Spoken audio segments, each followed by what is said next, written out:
closed neighboring George W. Wingate, Thomas Jefferson, Erasmus Hall, and Prospect Heights high schools, limited the enrollment options for residents of Central Brooklyn with the greatest academic and social needs. And whereas the New York City DOE has concentrated in Paul Robeson High School inordinately large numbers of students with greater academic needs, special education students, with a dramatic increase in students in the most restrictive settings, English language learners, overage and undercredited students, students living in poverty without providing the necessary funding,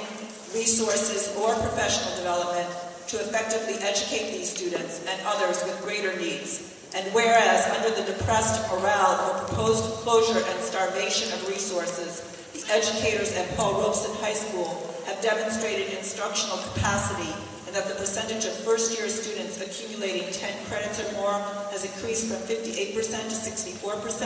and the four-year graduation rate has jumped 10 percentage points over the past year. And whereas this capacity is also demonstrated in the students' performance score, improved from a D in 2009 to a C in 2010, and the students' progress score has improved from a C in 2009 to a B in 2010. And whereas in announcing these plans, the New York City DOE has ignored its own standards of foreclosure, as Paul Robeson High School was found proficient on its latest school quality review, and whereas given the New York City DOE's lack of a comprehensive plan for replacement high school seats, the closure of Paul Robeson High School will have a negative impact on neighboring schools, Boys and Girls, Acorn, and Medgar Evers High Schools, overcrowding them and diverting large number of students with greater academic needs to them.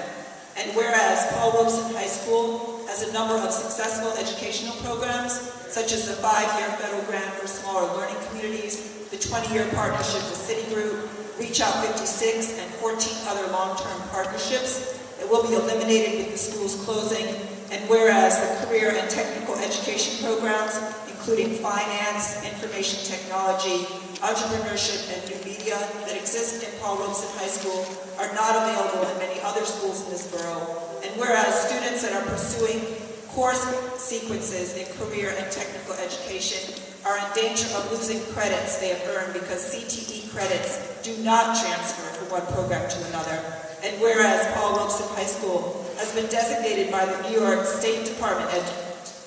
Education Department as a persistently lowest achieving school, allowing the New York City Department of Education the opportunity to implement the transformation model or the turnaround model, two less destructive measures intended to improve the education of the students attending a PLA school. And whereas a school often represents one of the most stable forces in a neighborhood, and the decision to close should be the final measure, taken only when all other measures have been tried and thoroughly exhausted, and closure is deemed necessary in order to most effectively educate the students of Central Brooklyn. Whereas all of these schools, all of this shows the dreadful mismanagement perpetrated upon Paul Robeson High School and other schools by the DOE. Whereas the entire school community of Paul Robeson High School, the students, their families, the staff, and the concerned citizenry of Brooklyn and the world have been outspoken in their opposition to its closure. Be it therefore resolved that this community, including the school leadership team, opposes the closure of Paul Robeson High School and calls upon the New York City Department of Education and Chancellor Kathy Black to retract their plans for closure and provide Paul Robeson High School with the necessary resources for academic success.